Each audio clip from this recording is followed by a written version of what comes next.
ആ അഭിഷേകത്തിന്റെ different channels ഉണ്ട്. ഈ അപ്പോൾ പുസ്തകത്തിൽ തന്നെ 2-ാമത്തെ അധ്യായത്തില് ഏതൊക്കെ തോട്ടത്തിൽ നദി പുറപ്പെട്ടിരിക്കുന്നത് 4 ശാഖയായി മാറിയത് എന്ന് പറയുന്നത് പോലെ അനോയിന്റിങ്ങിലും ബ്രാഞ്ചസ് ഉണ്ട്.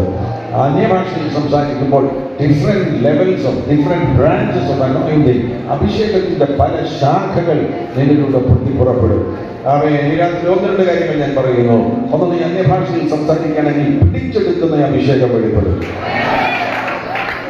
പിടിച്ചെടുക്കുന്ന അഭിഷേകം ടേക്ക് ഓവർ.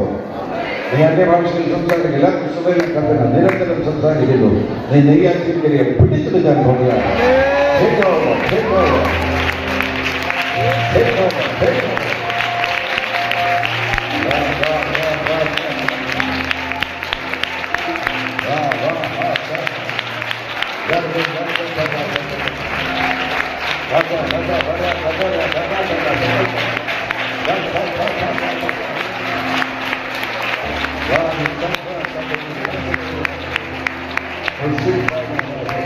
പിടിച്ചെടുക്കുവാൻ പോകുന്നത് നിനക്ക് ചില സ്വഭാവങ്ങളുടെ മേൽ ജയമില്ല.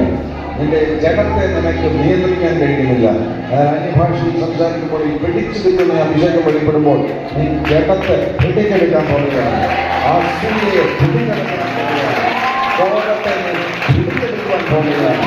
അതിലേക്ക് കീഴ്പ്പെടുത്തുവാൻ പോവുകയാണ്. നിന്റെ ജഡീക സ്വഭാവങ്ങളെ പിടിച്ചെടുക്കാൻ പോവുകയാണ്.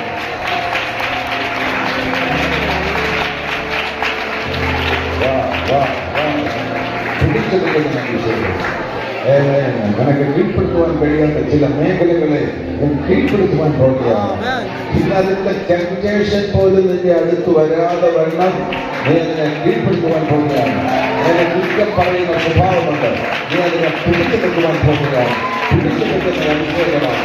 വാ വാ വാ വാ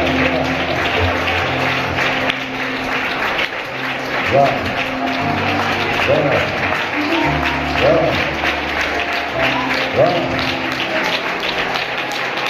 നിന്റെ വീട്ടിൽ രക്ഷിക്കപ്പെടാത്തവരുണ്ടെങ്കിൽ നീ അവരെ പിടിച്ചെടുക്കാൻ പോവുകയാണ്.